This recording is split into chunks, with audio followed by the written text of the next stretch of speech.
Il est midi pile, bonjour et bienvenue dans ce 12-13 régional en Lorraine. En voici les titres. Les carrières scientifiques n'attirent pas suffisamment les filles.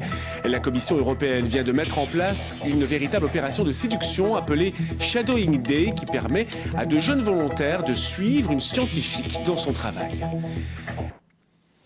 Pour inciter les filles à entreprendre des études scientifiques, la Commission européenne vient de créer le Shadowing Day, de l'anglais shadow, suivre comme son ombre. Les volontaires passent une journée avec une chercheuse dans son travail quotidien. De quoi faire tomber les a priori sur ses carrières. Exemple à Nancy, à l'Institut national de recherche en informatique et automatique. Francis Gérardin, Jacques Garniche. À 31 ans, Claudia Ignat peut déjà présenter un beau CV.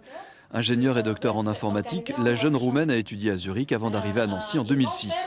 Tout au long de son parcours, elle a côtoyé presque uniquement des hommes, mais elle n'en déduit pas pour autant que les femmes sont inaptes aux sciences.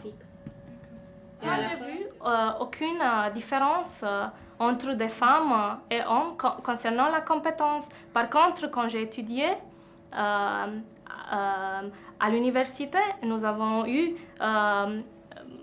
meilleures notes que les garçons.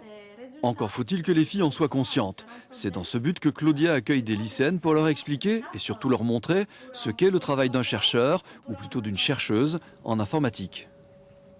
On a vu robotique, on a vu des projets de projection en 3 dimensions, on a vu des systèmes de reconnaissance vocale, il y a énormément de choses. Donc. On peut discuter, on peut en parler, elle sait de quoi elle parle. Alors que, je veux dire, quand on va dans les centres d'orientation, on nous dit en gros ce que c'est, mais on n'a pas vraiment une idée claire. À l'INRIA, où l'on compte 50 femmes pour 300 hommes parmi les enseignants et chercheurs, on espère bien que certaines de ces ombres d'un jour se tourneront vers la recherche scientifique. L'agent féminine, c'est 50% de la population.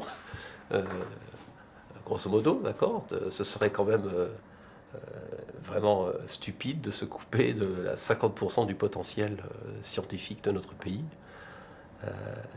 On a besoin d'avoir les meilleurs pour mener nos recherches. Signe encourageant, l'opération a recueilli tellement de succès qu'elle sera poursuivie au-delà de la fin de l'année sur simple demande.